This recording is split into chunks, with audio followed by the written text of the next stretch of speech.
야담과 옛날 이야기 가득한 백세야담. 정말 재밌어요. 저처럼 구독과 좋아요 잊지 말고 꼭 눌러주세요. 조선시대 중엽의 어느 날, 박춘보라는 떠돌이 머슴이 힘차게 장작을 패고 있었습니다. 춘보는 가난하고 못생겼지만 힘이 장사고 성격도 좋았지요. 허드렛 일마저도 부지런히 하여 가는 곳마다 양반들이 좋아했습니다. 그런 춘보도 누군가를 열정적으로 사랑하고 싶은 사내였지요. 하지만 워낙 못난 얼굴이라서 여종들마저도 눈길을 주지 않았습니다. 그러던 어느 날, 홍영감 집에서 우연히 머슴살이를 하던 중 몸종으로 일하는 김향기를 보았습니다. 향기는 그 동네에서 미모로는 으뜸이었지요. 춘보는 향기에게 첫눈에 반하여 홍영감 집에서 상주하다시피 했습니다. 향기가 보일 때면 일부러 남자답게 장작을 패는 것이었지요. 하지만 향기는 새침대기처럼 눈길도 전혀 주지 않고 지나가는 것이었습니다. 춘보는 그렇게 무시를 당하면서도 향기가 좋았습니다. 향기의 못짓 하나하나가 어찌나 사랑스러운지 땀을 삐질삐질 흘리며 빨래를 할 때도 멍하고 쳐다보는 것이었습니다. 그러자 춘보가 향기가 신고 있던 버선 한 짝을 몰래 들고 도망치는 것이었습니다. 춘보야, 뭐 하는 거야? 당장 버선 내놓지 못해? 나랑 혼인하면 내줄게. 어여 혼인하겠다고 말해줘. 춘보를 겨우 따라잡은 향기는 화가 났지만 꾀를 하나 부렸습니다. 이대로 있으면 춘보가 혼인해달라고 계속 조를 것이 뻔하였지요. 나하고 정말 혼인하고 싶니? 그렇다니까. 나하고 혼인해주라. 그러자 향기가 머리를 아름답게 쓸어넘기 이렇게 말하였습니다. 춘보는 향기의 머릿결에 눈이 부실 정도였습니다. 그럼 벼슬에 올라. 떠돌면서 머슴살이하는 사람하고 혼인할 수는 없잖아. 벼슬에 오르면 바로 혼인해줄게. 정말 벼슬에 오르면 나하고 혼인하는 거야. 그렇다니까. 벼슬에 오른 뒤에 다시 얘기하자. 춘보는 기분이 좋아 집으로 돌아갔지만 머슴 신분으로 벼슬에 오르는 것은 사실상 불가능했습니다. 향기는 일부러 춘보가 포기하게끔 불가능한 조건을 말한 것이었지요. 춘보는 한참 고민하다가 무작정 한양으로 가기로 했습니다. 홍영감은 일을 잘하던 춘보가 갑자기 한양으로 간다니 섭섭했지요. 춘보야, 그러지 말고 여기서 내 식솔이 되어주지 않으련 너처럼 부지런히 일하는 녀석을 다시 구하기는 힘들 것 같구나. 그렇게 떠돌아 다니는 것도 이제 지겹지 않느냐. 내 곁에 평생 있어주면 내가 너를 아들 녀석 부럽지 않게 대해주마. 하지만 춘보는 향기를 포기할 수가 없었습니다. 송구하옵니다, 대감마님. 향기와 혼인하려면 무엇이든 해봐야지요. 제가 무슨 수를 써든 벼슬을 얻고 오렵니다. 향기와 혼인한다니. 벼슬은 또 무슨 말이냐. 사정을 들은 홍영감은 호탕하게 웃었습니다. 예끼 이놈아. 평생 머슴살이만 하던 놈이 어찌 벼슬에 오른단 말이냐. 그러지 말고 내 식솔로 들어오라니까. 그럼 내가 향기보다 더 어여쁘고 고운 색시를 구해주마. 저는 향기 아니면 안 되겠사옵니다, 대감마님. 무슨 말씀을 하셔도 저를 막을 수 없사옵니다. 그러자 홍영감도 한 가지 꾀를 냈습니다. 그럼 이렇게 하면 어떠냐? 내가 400냥을 줄 테니 향기와 혼인하지 못하면 평생 내 식솔이 되는 것이니라. 만약에 니놈이 향기와 혼인하면 소장농하던 땅을 모두 너에게 주마. 사실 홍영감도 춘보가 벼슬에 오를 수 없다고 본 것이지요. 그래서 향기처럼 400냥을 내걸고 장난을 치는 것이었습니다. 알겠사옵니다, 대감마님. 소인이 반드시 벼슬을 얻어서 이 400냥 갚아드리겠사옵니다. 허세 부리지 말고 그냥 내 식솔이 되라니까 그러느냐? 한양에 가서 너무 힘들면 언제든지 다시 돌아오거라. 내가 아무 말도 하지 않고 식솔로 받아줄 테니. 알겠느냐? 춘보는 홍영감에게 큰 절을 올리고 무작정 한양으로 떠났습니다. 한양은 춘보가 생각한 것보다 신기하고 재밌는 것들이 많았지요. 고기와 야채들이 즐비한 저작거리는 구경하느라 시간 가는 줄 몰랐습니다. 춘보가 한양 땅을 밟았던 날은 아주 특별하였지요.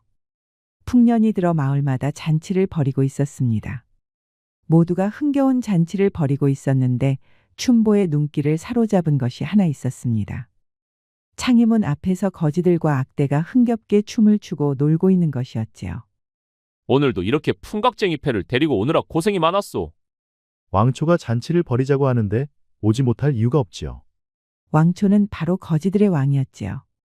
왕초가 특별히 악대를 불러서 거지들과 함께 잔치를 벌인 것이었습니다.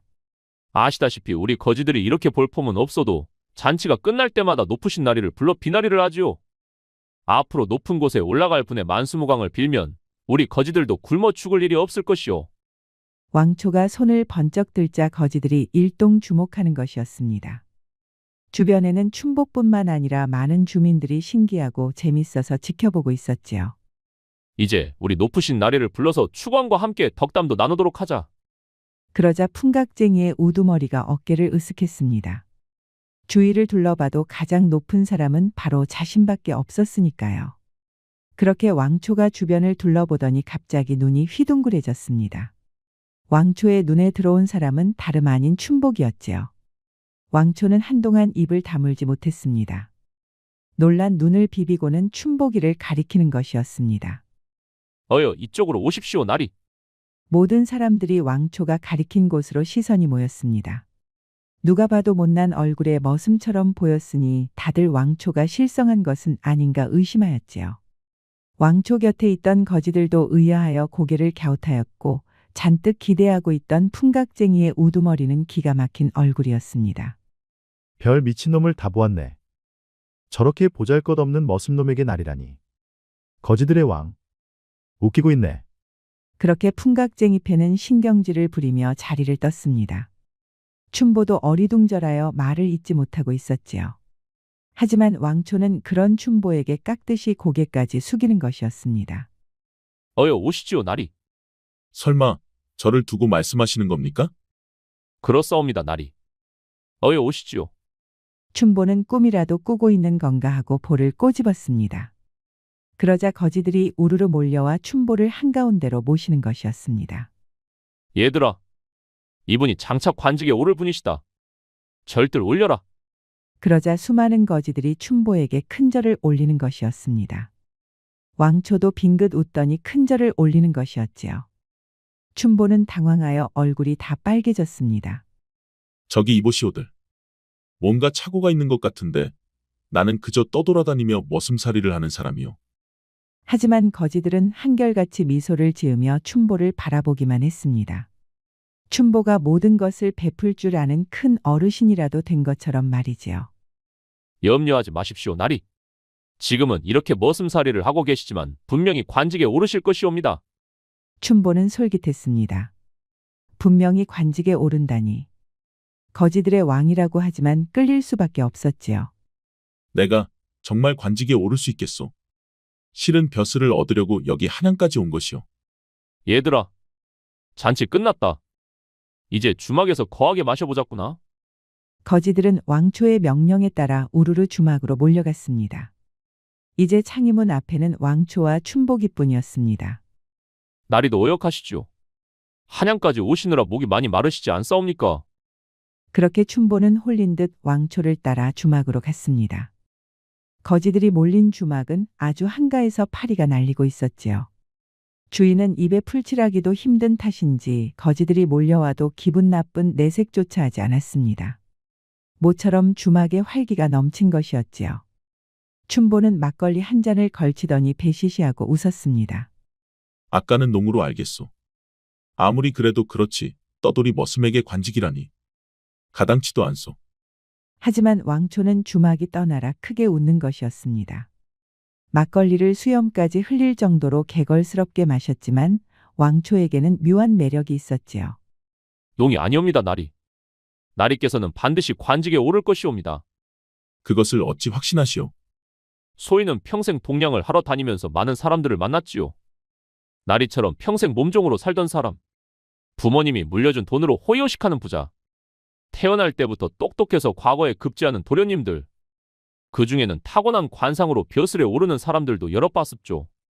그럼 대기 관상법이라도 터득했단 말이오. 딱히 터득했다기보다 평생 전국을 유랑하고 다니다 보니 절로 익히게 된 것이옵니다. 왕초는 말하던 중에 곁눈질로 주막 주인을 보았습니다. 주인은 앉아서 거지들이 걸씬 들린 것처럼 먹는 것을 기분 좋게 지켜보고 있었지요. 저러니 장사가 잘 될 리가 없지. 그것이 무슨 말이요? 왕초는 짓궂게 웃더니 이렇게 말하는 것이었습니다. 저 양반은 아무래도 다리가 부러져야 돈이 들어올 것 같사옵니다. 춘복이가 무슨 말인지 의아하고 있을 때 주인이 일어서서 그 옆을 지나가고 있었습니다. 왕초가 막걸리를 마시는 척하면서 주인의 발을 걸어 넘어뜨린 것이었지요. 주인은 생각지 못한 사고에 크게 당황하였습니다. 발목을 잡고 고통스러워하는 것이었습니다. 이게 무슨 짓이요? 춘복이는 놀랐지만 왕초는 뭐가 그렇게 기분이 좋은지 키득거리는 것이었습니다. 두고 보십시오, 나리. 이제 저 양반은 장사가 잘 될 것이옵니다. 다리가 부러지는 것하고 장사 잘 되는 것하고 무슨 상관이요? 나리께서는 못 보셨사옵니까? 다리를 어찌나 떨고 있는지 원. 저러니 복이 다 달아나는 게 아닙니까? 춘복이는 어이가 없었지만 웃음이 나왔습니다. 그래서 다리를 걸어서 넘어뜨렸단 말이요? 소인을 믿지 못하시겠습니까? 그럼 소인과 내기를 하시죠. 1년이 지나서 이 주막에서 다시 만나시는 겁니다. 그때 이 주막이 장사가 잘 되는지 안 되는지 내기를 하는 게 어떻사옵니까? 무슨 내기를 하자는 것이요? 왕초는 희죽하고 웃었습니다. 춘복이는 이상하게 왕초의 능글맞은 웃음이 싫지 않았습니다. 장사가 잘 되면 소인이 이겼사오니 여기 있는 거지들의 밥을 전부 사는 것이옵니다. 그리고 장사가 안 되고 있거나 망한다면 소인이 평생 나리의 몸종이 되겠사옵니다. 춘복이는 호탕한 왕초가 마음에 들었습니다. 그거 재밌는 내기요. 1년이 지나서 다시 여기서 만나시지요. 그렇게 춘복이는 왕초와 금세 친해져서 취하도록 막걸리를 마셨습니다. 그리고 늦은 밤, 춘복이는 왕초를 조용히 불렀지요. 그런데 정말 내가 관직을 얻을 수 있겠소? 나리께서는 왜 벼슬에 오르려고 하십니까? 춘복이는 향기와 혼이 나기 위해 한양까지 왔다고 말해 주었지요. 홍영감과 내기까지 한 일도 전부 털어놓았습니다. 그거 참. 나리께서는 분명히 벼슬에 올라 큰일을 하실 분이옵니다. 어찌 그리 생각하시오? 요즘 나라실 하시는 분들이 영청이 없어서 말입니다. 나리처럼 사랑에 열정적인 분이면 반드시 큰일을 하실 것이옵니다. 제 말씀을 그대로 따르시면 분명히 벼슬에 오를 것이옵니다. 왕초는 희죽거리며 춘복이를 지그시 바라보았습니다. 내가 어찌하면 좋겠소? 지금 지푸라기라도 잡고 싶은 심정이요. 내일 날이 밝는 대로 강원도로 떠나십시오. 제가 일러드린 곳으로 가서 1년 동안 혼자 사십시오. 춘복이는 기겁하였습니다. 하루빨리 벼슬에 올라서 향기와 혼이 나고 싶은데 무려 1년 동안 혼자 살라니 말이에요. 그게 무슨 말이요? 방금 내가 한 말 못 들었소. 나는 향기와 혼이 내야 한단 말이요. 소인은 그저 보이는 대로 말씀드리는 것뿐이옵니다. 나리는 지금 당장 깊은 산속에서 1년 동안 살아야 복이 밀려 들어옵니다. 제가 아는 한에서는 가장 깊은 산속은 강원도의 산골짜기옵니다. 나보고 거기 가서 혼자 뭘 하란 말이요. 그야 그건 나리의 몫이죠. 춘복이가 못마땅한 얼굴을 하자 왕초가 다시 희죽하고 웃었습니다. 소인하고 내기를 하시죠. 1년이 지나고 여기서 만났을 때 나리께서 관직에 오르셨다면 소인이 이긴 것이옵니다. 그럼 소인과 여기 거지들뿐만 아니라 전국의 거지들에게 밥을 사주시는 것이옵니다. 어떻습니까? 춘복이는 말도 안 되는 소리로 들렸지만 듣기에 기분은 좋았습니다. 벼슬을 얻기만 한다면야 그까짓 밥이 전부겠소. 사실 향기와 혼인도 해야겠지만 벼슬에 오르면 할 일이 한 가지 있어. 그것이 무엇이옵니까? 실은 어릴 적에 홍수가 나서 가족들을 전부 잃었어. 부모님은 내가 보는 앞에서 떠내려가셨지요. 그런데 지금까지 내 여동생을 찾은 적이 없어. 여동생이 태어날 때부터 좀 모자랐지요. 분명히 어딘가에서 살고 있을 것이라고 확신하오. 벼슬을 얻으면 여동생을 찾을 수 있다고 생각하시는군요. 그거 참, 역시 나리는 관직에 오를 분이 분명하옵니다. 그러니 염려하지 마시고 소인이 일러둔 대로 하시지요. 좋소. 속는 셈치고 해보지요. 춘복이는 왕초가 말한 대로 바로 강원도로 향했습니다. 왕초가 말한 깊은 산속은 생각보다 어둡고 침울해 보였지요. 아이고, 여기서 1년이나 혼자 살라니. 여기에 무슨 희망이 있다고 관직에 오를 수 있단 말인가. 춘복이는 쓰러져가는 초가집에 자리를 잡았습니다. 떠돌며 머슴살이를 했던 것처럼 금방 고을에 가서 허드렛 일을 하며 지냈지요. 그렇게 달포가 지나니 춘복이는 점점 초조해졌습니다. 이러면 지금까지 살았던 거하고 뭐가 다른단 말인가? 그냥 다 포기하고 홍대감님 식솔이 되는 게 낫겠구먼. 춘복이는 오늘도 투덜거리며 집으로 돌아가고 있었습니다. 그런데 저 멀리서 새들이 급하게 날아가는 것이 보였습니다. 춘복이는 직감적으로 새들이 놀라서 도망쳤다고 믿었지요. 호기심이 생긴 춘복이는 새들이 도망친 곳으로 얼른 가보았습니다. 그곳에는 웬 노인이 한 명 쓰러져 있었습니다. 노인이 기절하면서 지켜보던 새들이 놀라서 날아간 것이었습니다. 아이고 어르신. 괜찮으십니까? 춘복이는 얼른 노인을 업고 고을로 뛰었습니다. 고을로 급하게 가면서도 이런 깊은 산골에 노인이 살고 있었다는 게 믿기지 않았지요. 다음 날 아침, 노인은 의원실에서 깨어났습니다. 정말 고맙네 젊은이. 이제 나도 나이가 들었는지 무리를 좀 했더니 이렇게 미천이 다 드러나는구먼. 아닙니다 어르신. 그런데 어르신도 산골에 살고 계시옵니까? 그렇다네. 혼자서 양봉을 하고 있지. 양봉이라 하신다면 꿀벌을 키운다는 말씀이십니까? 그렇다네.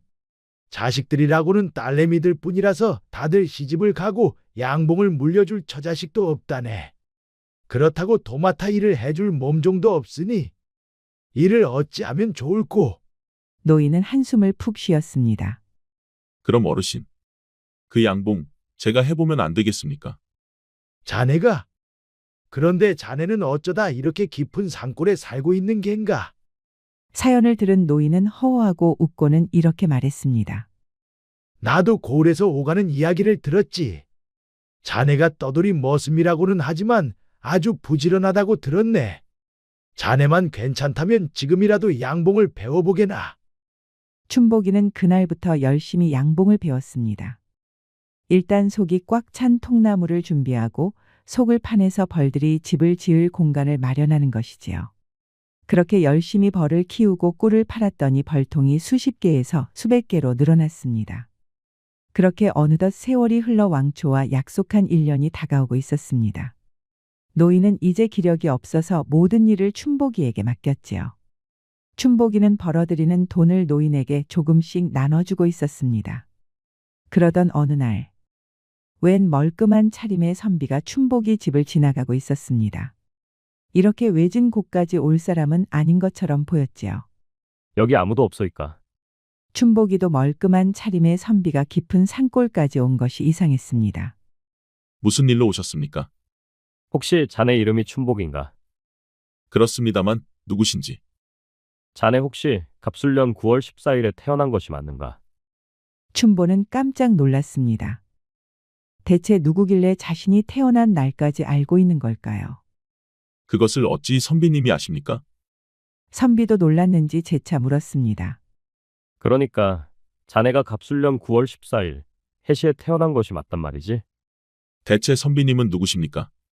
그러자 선비는 양팔을 벌리며 뛸 듯이 기뻐하는 것이었습니다.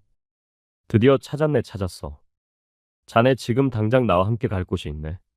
춘보는 영문도 모른 채 선비를 따라 나섰습니다. 자신이 태어난 날을 정확히 맞힌 선비의 정체는 무엇일까요? 선비를 따라 도착한 곳은 다름 아닌 거리였습니다. 춘보는 너무 놀라서 입을 다물지 못하였지요. 평생 머슴살이만 하면서 살 줄 알았던 춘보가 임금이 살고 있는 궐에 들어온 것이었습니다. 임금 앞에 선 춘보는 여전히 믿기지 않아 어안이 벙벙했습니다.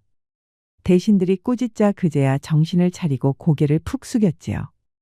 그래, 자네 태어난 날이 갑술년 9월 14일. 해시가 맞단 말이지.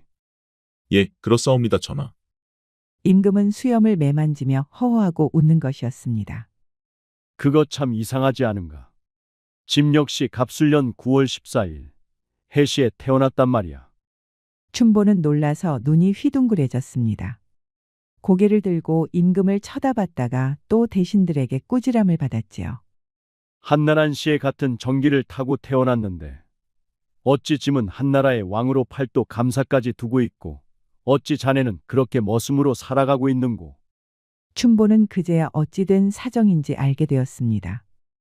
국정을 돌보던 임금이 심심하던 차에 자신과 한나란 씨에 태어난 사람이 누군지 궁금했던 것입니다. 그래서 관리를 시켜서 강원도 깊은 산속에 있는 춘보까지 찾아낸 것입니다. 듣고 보니 기분이 아주 나쁘구먼. 한나란 씨의 같은 전기를 타고 태어났는데 누구는 임금이고 누구는 머슴이라니.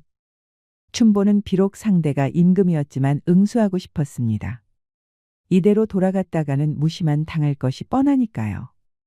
대신들이 다시 꾸짖어도 당당히 고개를 들었습니다. 소인에게는 자식과 같은 꿀벌들이 있사옵니다, 전하. 방금 꿀벌이라고 하였느냐? 그렇사옵니다, 전하.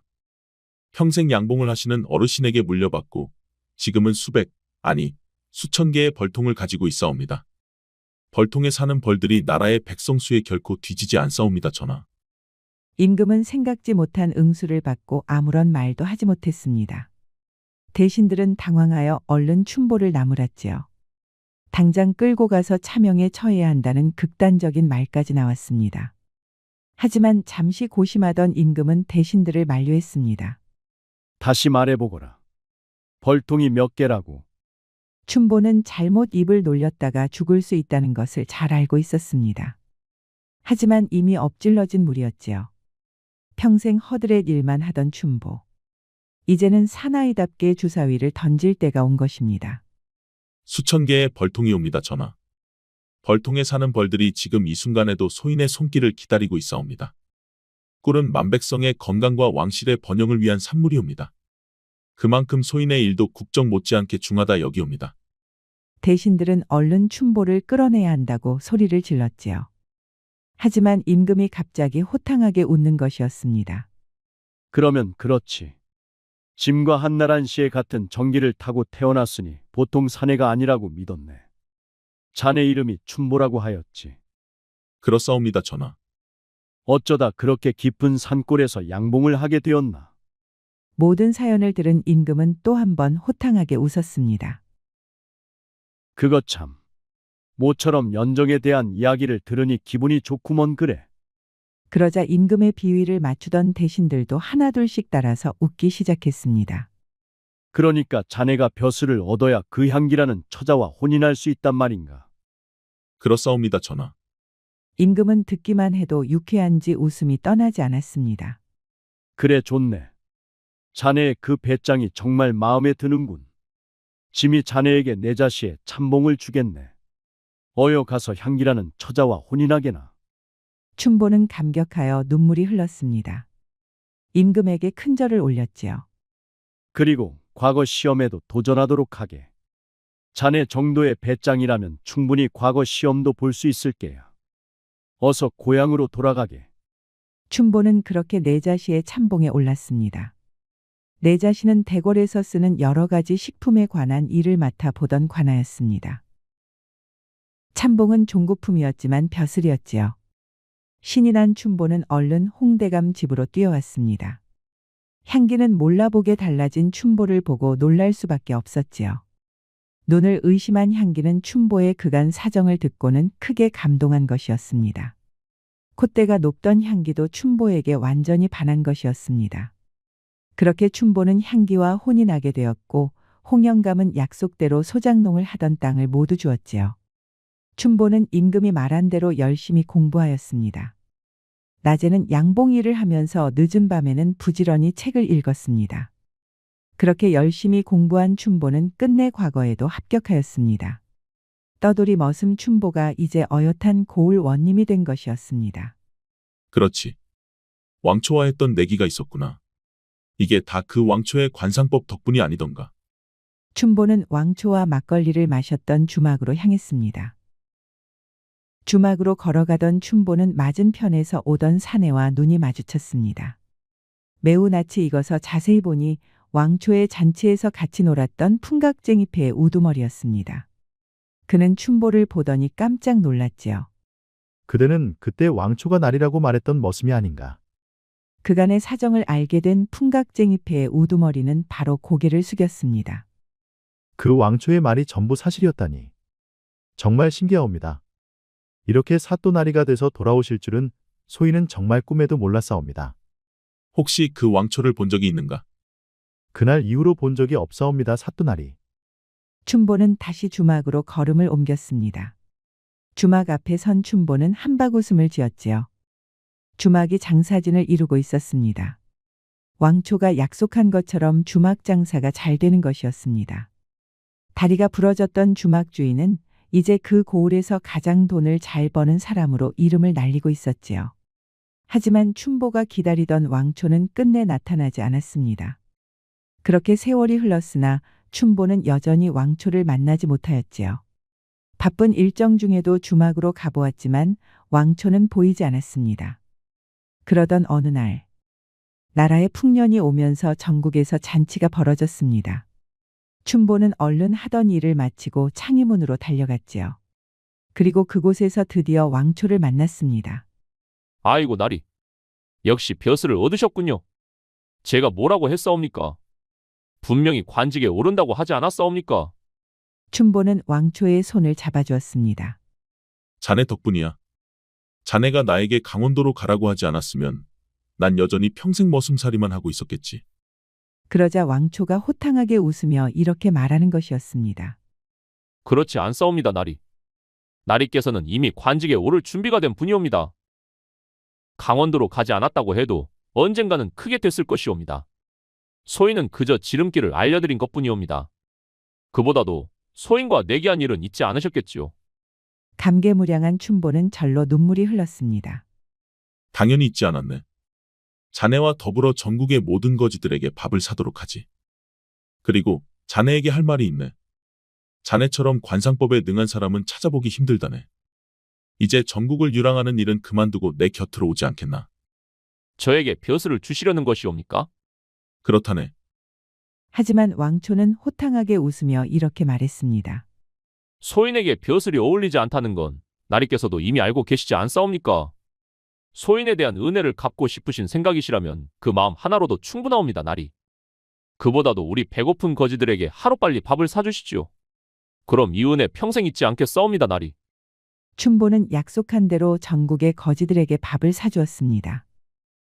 그러자 전국에서 춘보가 누구인지 몰려드는 것이었습니다. 그 중에는 거지들도 있었지만 전국의 유생들과 노인들도 있었지요. 전국의 거지들에게 밥을 사주게 되면서 의도치 않게 유명인사가 된 것이지요. 덕분에 춘보가 있는 고을은 경제적으로도 크게 활발해졌습니다. 사람들이 몰려드니 시장 상인들도 모두 한박웃음을 지었지요.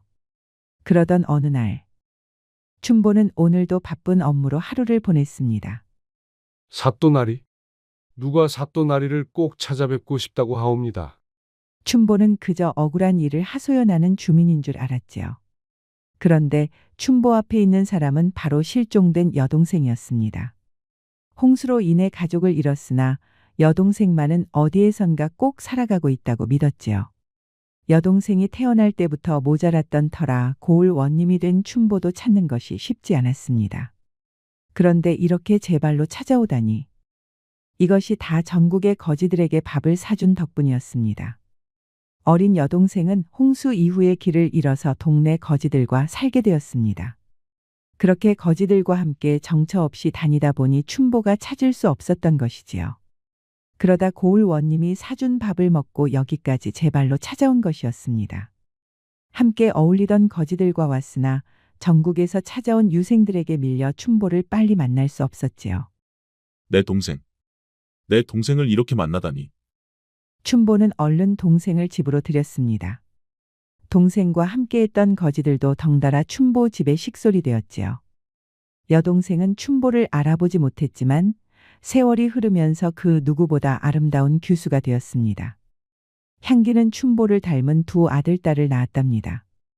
노자는 남을 아는 사람은 지혜로운 자이지만 자신을 아는 사람은 현명한 자라고 하였습니다. 춘보는 비록 떠돌이 머슴이었으나 자신의 처지에 불평하지 않고 살아갔지요. 그러다 보면 왕초를 만난 것처럼 큰 복이 올 것입니다. 춘보의 흐뭇한 일생을 되새기며 오늘의 이야기를 마치겠습니다. 이렇게 이야기를 마치려고 하는데 우리 향기가 할 말이 있다고 하네요. 우리 향기가 대사가 많지 않아서 아쉬운가 봅니다. 갑자기 추워졌네요. 시청하시는 여러분들 모두 감기 조심하셔요. 저 향기와 서방님의 재밌고 아름다운 이야기를 계속 보고 싶으시다면 구독과 좋아요 잊지 마시고 꼭 눌러주셔요. 앞으로 우리 백세아담의 많은 사랑과 응원 부탁드리옵니다. 애정어린 댓글도 많이 부탁드리옵니다.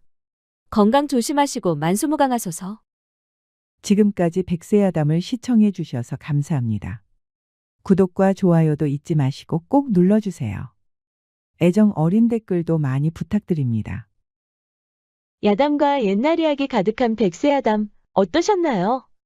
앞으로도 재밌고 감동적인 이야기가 가득하니 많이 기대해 주세요.